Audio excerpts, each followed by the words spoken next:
Hey, what's up, guys? This is Chung here. So today, another Codeforces problem, the least round way.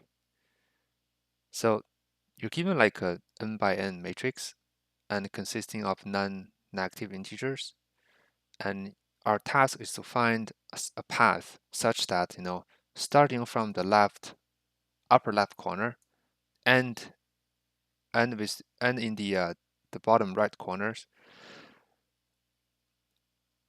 and the movements can only be going down or going to the right. And the end result of the path is the multiplication for all the numbers on our path. And we need to find such a path such that the final multiplication has the least round, which means that the final result should end with the least number of zeros. So what does this one mean? It means that, if the final result is if the final result is 10, it means that, we have 1 0 in the end, right? So this is the 1. We have 1 zeros. If the answer is 200, then we have 2. We have 2 zeros in the end, and then so on and so forth. If we have 3,000, right? Of course, that's going to be a 3. So we want to find such a path who has the least zeros in the end. And we want to print first we want to print that 0. We want to print that zeros, and then we want to print that how many zeros we have for the path, and then we also want to print the path for that. Yes. And so here, so to solve this problem, first we have to figure out how can we know, right, how many zeros in the end. So this one will require a little bit of the number theory. So we all know that how can we get 10, right? So to get 10, we will have like, let me draw some examples here.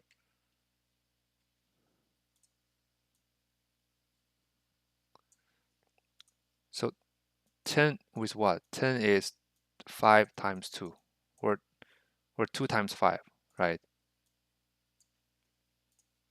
10 equals to 2 times 5. So how about 100? 100 equals to 2 times 5 times 2 times 5. Okay, how about 1000, right? 2 times 5 times 2 times 5 times 2 times 5.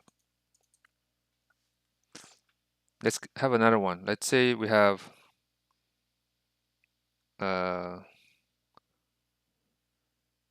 maybe 400, or maybe 500, right?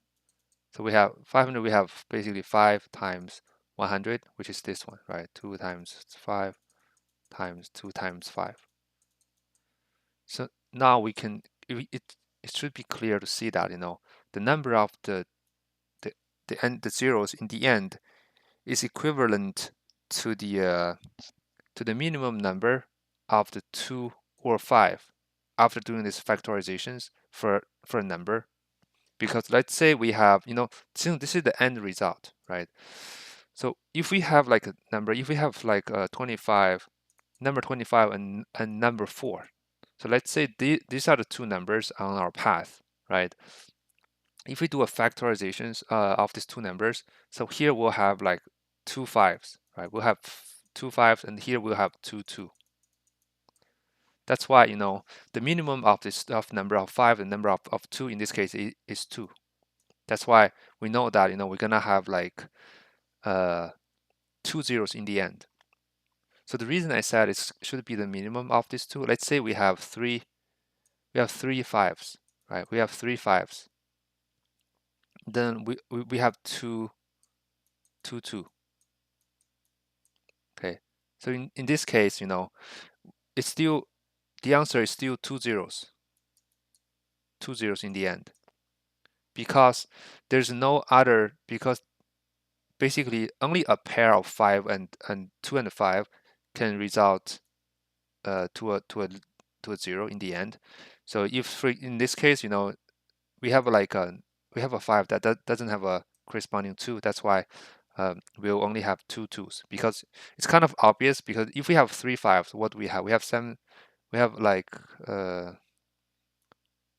basically this is like 500, right? 5 times 25, right? So we have 4 here. Obviously, the final answer is 500. That's why we only have two zeros in the end. Cool. So as long as we can figure that out, so basically what we need to do is that we just need to find a path, right, who has the least either least 5 or least 2s. So because it doesn't really matter, because let's say if on this path there are like 10 5s. There are, even though we have 10 5s, but let's say we have like 1 2. In this case, still, right, we'll only have like 1 zeros in the end. So that's why to find the path, find basically the optimal path here, we need to basically calculate. We need to have like the two-dimensional DP here to store the minimum 5s of the path and the minimum 2 of the path. And then in the end, basically in the end, when we're at this corner, when we're at this kind of bottom right corner here, we need to get basically the minimum of the minimum count of 2 and 5 here, because we're gonna have like DP here. So right, so DP, we're gonna have first element is like it's a number. Okay, I'll call it a number here, because the first element is a number. Basically, it's either 2 or 5 in this case. And then we have I and j. So here we have either 2 or 5. It means that at I and j cell, right? What's gonna be the minimum 2 or 5 from the top left corner to the current location? So this is I and j. And here it's like very classic DP problem, right? We're just going try to get the minimum from the cell above him, and also from the cell left to it, right? And also we also need to plus the current count for either 2 or 5.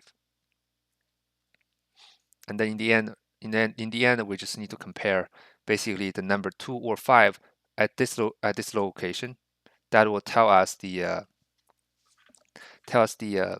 minimum 2 or 5 among all the paths from left from the starting point to the ending point. And that's basically the idea here. But there's like a special case in this case. For this problem, the special case is 0. So which means that it could be 0. There could be 0 in this matrix here. And for 0, basically for any path who contains a 0, the final answer is 0. That's a fact, right? So which means that so we need to handle this path with 0 separately. So how do we handle that? Basically, when we check the last cell, the DP value for the last cell here, as long as the minimum of this 2 or 5 is greater than 0, it means that we'll have at least 1 zeros in the end, right? And if that's the case, we should also check. In that case, we need to check if there's any 0 in this path. Sorry, in the matrix here, because if there's a 0, and then we know, okay, we should just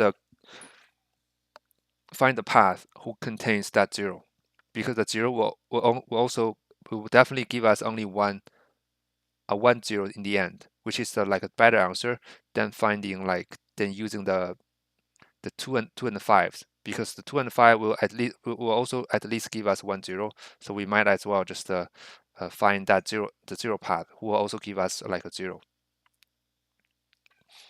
right?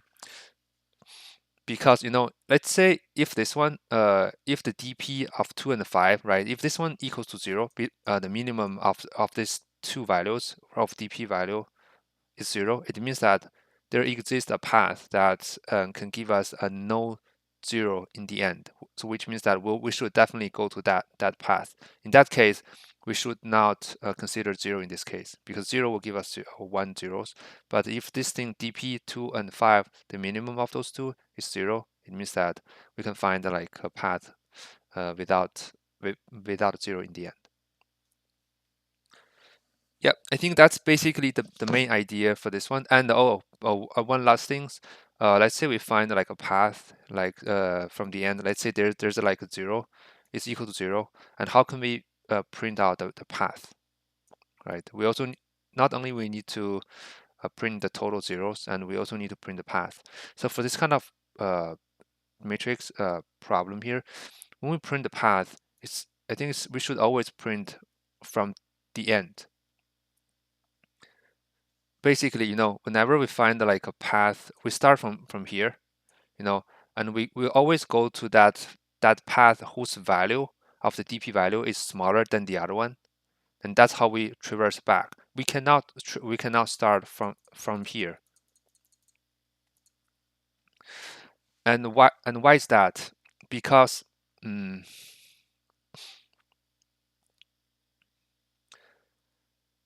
let's say if we start from the beginning to the end, and after filling out this DP here, let's say this one, the number is 5 here. So okay, so this is the DP value. For that, it means that the number of the count of either 2 or 5 here. And let's see if we have 5 there and we have 2 here. Okay, right. So if we go trying to build the path from the beginning to the end here, and every time, let's say we always go to the the path who has a smaller count of the current values, and then we'll go down here, right? But it's not guaranteed to be the optimal solution, because we could have like a 0 on this file path, right? We could have like 0 0 0, right? And then we have zeros, zeros, zero, zeros all the way to here. And then when we have 5 here and we have 2 here, we may have like a lot of things. We may have like 3, 2, and then 3, right? 4, like something, maybe 0, and then we have 6, 5, and then we have 2 in this case, right? So as you guys can see, the optimal path is actually going to the right and then going down. But if we do it from the beginning, we might go to a different path who give us the wrong answer. But if we do it in the reverse way, from the target to the starting point, we'll definitely find the correct path, which is this path. So whenever with this kind of a board problem that asks you to print the path, always start from the end. Cool. So I think that's everything for this problem, and let's start coding. And let's see. Okay, so let's see what do we need here. So we will need a bunch of like variables, right? So we have, so n is 1000, and then we need a dp. Cool. So which means that we're gonna have like a dp here. So dp, we're gonna have like 2, right? So like I said, the first one represents the count for this the total count for this number, which in our case is either 2 or 5, right? And then we have a max n here, and then the next two dimensions are the coordinates. Okay, and then we also need like another like variable to store the numbers, right, for the matrix. And then the last one is just n. Cool. So yeah, that's that. And so to solve this problem, Let's see.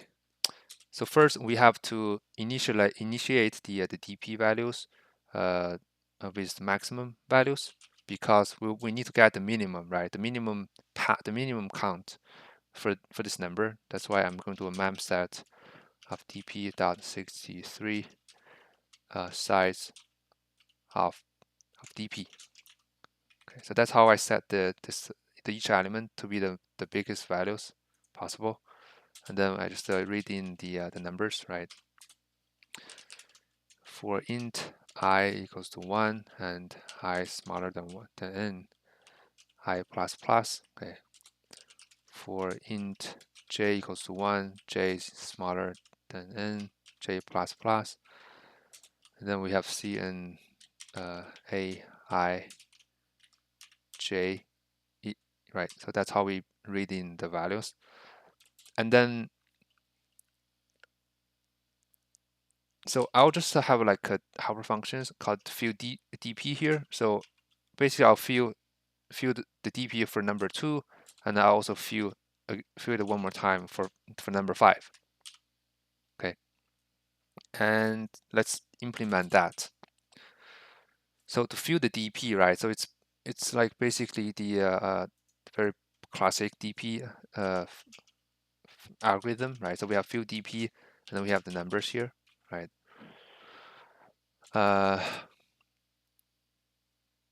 So for the index, right? I mean, so this number could be either 2 or 5, but here we need the zeros. We need the index, right? So I'm just going to convert the index from numbers equals to 2 if it's 2, and then I just use index 0, else 1, right? And now we just need to do the DP. So DP is pretty straightforward, right? So I mean the DP of the DP value is like the DP I and j, right? I and j going to be the count, right? So the count of the either 2 or 5 for the current number, for this current numbers, plus the minimum, right? The minimum of dp I minus 1j, or the dp I j minus 1, right? Okay. And but we have some corner case, right? Since we initiate everything with the biggest value, right? So which means that we have, let's say we have this kind of board here, right? And actually, since we initiate more values, right? More like a bigger matrix here. So which means that, let's say this is the matrix itself. So basically we'll have like an extra buffer of the values here. All this kind of thing will be basically the maximum, right? So here's also maximum. And when we process this value here, okay, basically it will try to get the current count plus the minimum, right? So but now both the minimum of the I minus 1j is this one, and the j ij minus 1, they're both like basically the biggest values, so that we cannot use this one. Then we have to somehow initiate the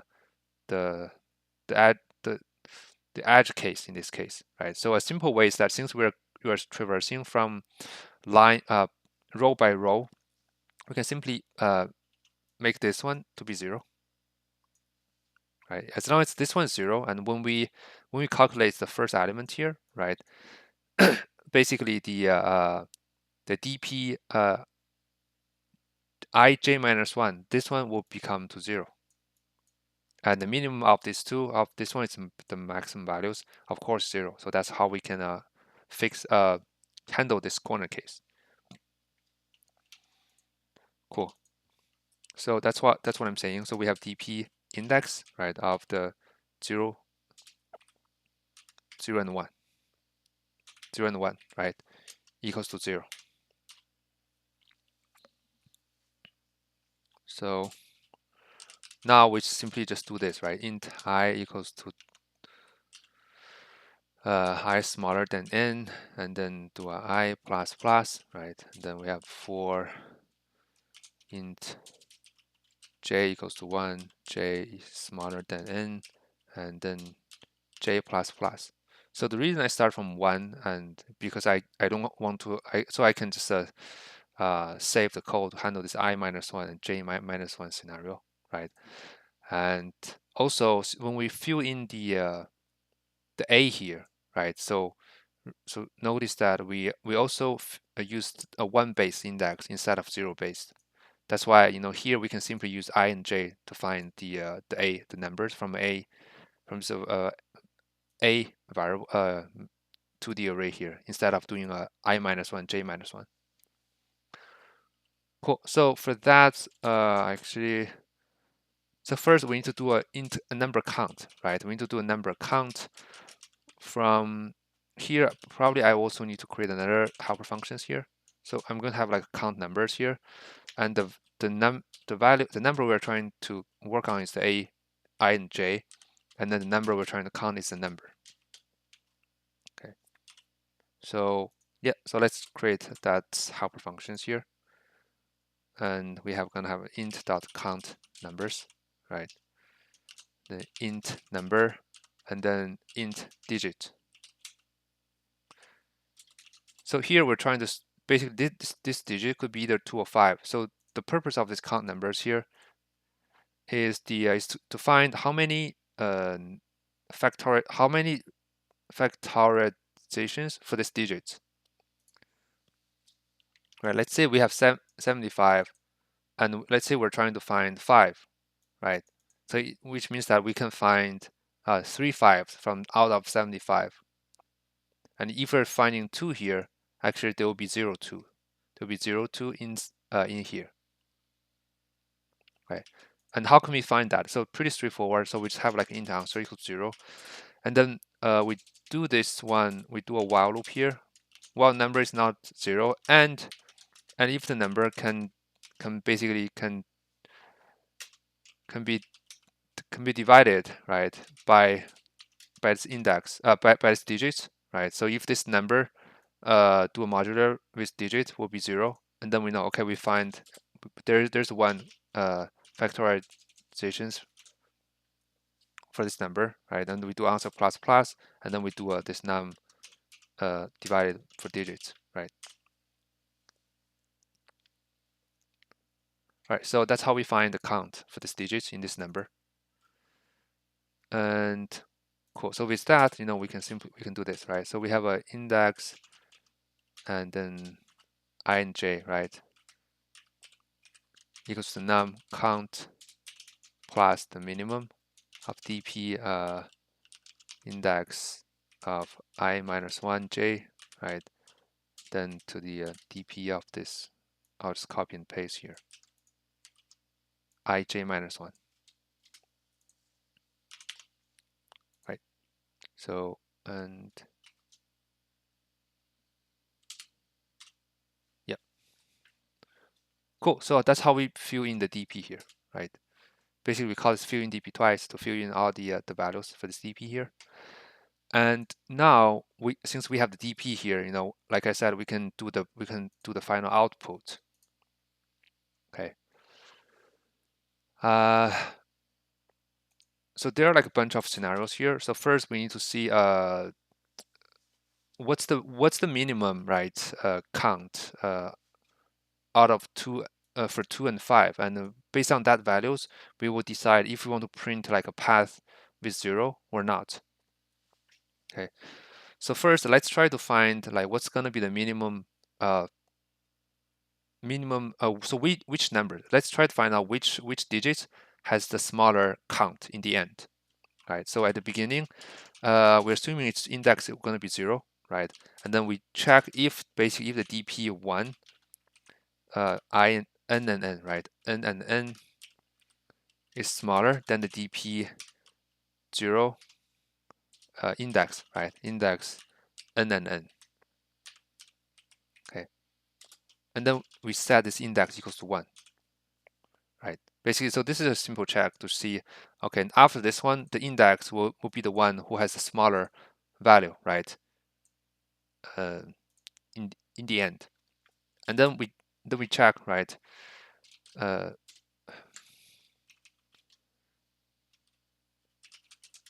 if there, okay, probably do this. So if dp of index of n is greater than 0, right? So if this one, if the smaller value of the 2 and 5 is greater than 0, it means that the final answer will at least have 1 0, right? So which means that if we have like a path who has if there's a path can contain a 0, then we should definitely print out that, because that would definitely give us 1 0 in the end. That's why we know we check if there is any 0 in the matrix. Okay, so which means that int I is from 1. I think I can just copy these two here because they are the same actually. And then if the aij is equal to 0, right? So if this one is 0, it means that, okay, we find a 0, we should definitely print 0. Print 0 path. Okay, so this is going to be another like helper functions, I believe here. So, and then since we already find that, we simply can return from here after printing that path with 0.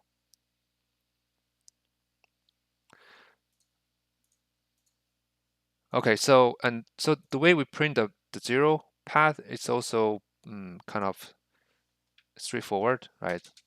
Basically, we can pick any of the path that can lead us to the zeros, and then we can just move from 0 there. We can just do either go right to the end and then go down to the end. So either way is fine. 0 path, right? So we have int x and int y here, and so the count will be 1 in this case, right? Because we are printing, like, we know there's a path including 0. That's why the answer will be 1, final answer. And then to reach the 0 node, to reach the 0 cell, either one is fine. So for my case, I start going down first, basically, and then I start with x, then I plus plus, then I go down, basically. I go down first, and then I go to right.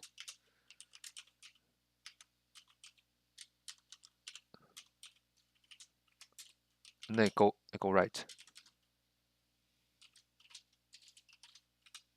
Okay. After this two for loop here, it's guaranteeing that we are reaching that zero cell, right? Because since we're passing this the coordinates for the 0 index for the 0 cell here, and after reaching the zeros, you can do whatever you want. Basically, I just do the similar thing. I keep going down and I go to right.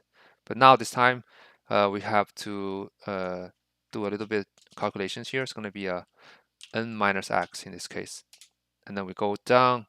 This one is similar to, we're going to do another n minus y in this case. Okay. So that's how we print this 0 path.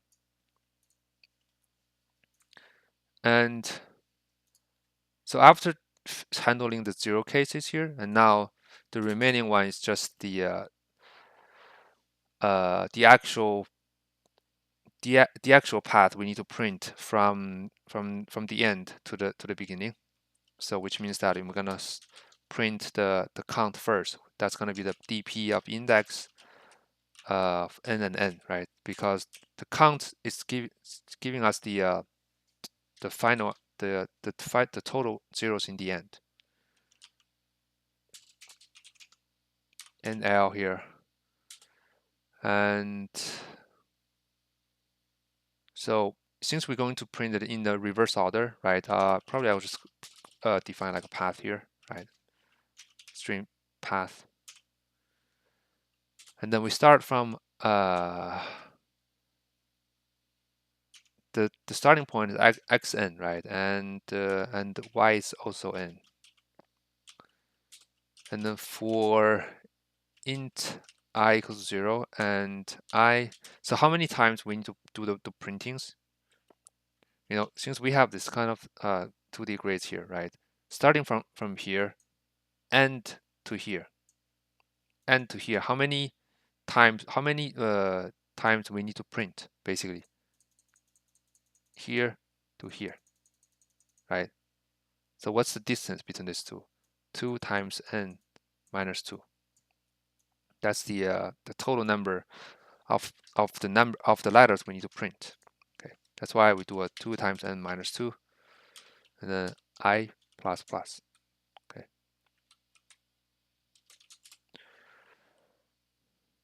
So like I said, you know, since we can simply check basically if the DP of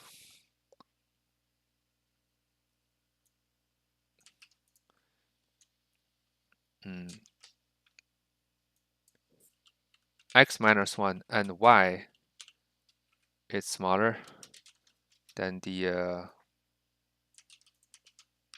x y minus 1, right? So if that's the case, it means that, you know, we need to go up, right? So we need to go here, go up, which means that on the other side, in the reverse way, this is a d, right? So we have to do x minus minus, and then we do a path plus d plus a path, right? Since we're printing it in the reverse order, that's why I append it to the end, to the starting point of the path. Else we need to go left, right? And then that's going to be a r, right, to the path. Cool. So, and then in the end, print the whole path. Yeah. Yeah, I believe that's everything. Let's try to run this code here.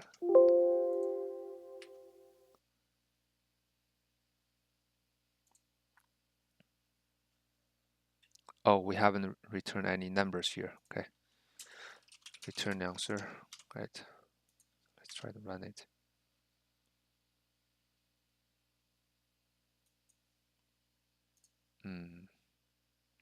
Copy. Yeah. So I'm only running this one test cases just to make sure there's no syntax related error here, but I'm just trying to show you guys the idea here. Basically that's how it works. Just to recap real quick, right? I mean, so for this problem, you know, we need to find, basically we need to use DP to find the path, right? The path who has the smallest count for both 2 and 5, and then we among those two, among the smaller number between 2 and 5s, right? We also need to handle the 0 case. Basically, if there's at least 1 0 in the end, then we should check if there's like a 0 in the matrix. If there is, then it means that we should definitely print that 0, because that can give us a better result, right? Because let's say if in the end we have like 2 or 3 numbers, right? 3 or 2 2 or 5, right? In the end, then if there's a 0, the 0 can give us like a 1 0 in the end instead of 2 or 3. But if there's no zeros in the matrix, then we have no other options, but we have to we have to print that path, right? And then to print the path, we have to print it from the end, and because that's can guarantee that we can find print the correct path, right? Yep. I think that's pretty much everything I want to talk about for this problem. I'll just stop here, and thank you for watching this video, guys. Stay tuned as always, and see you guys soon. Bye bye.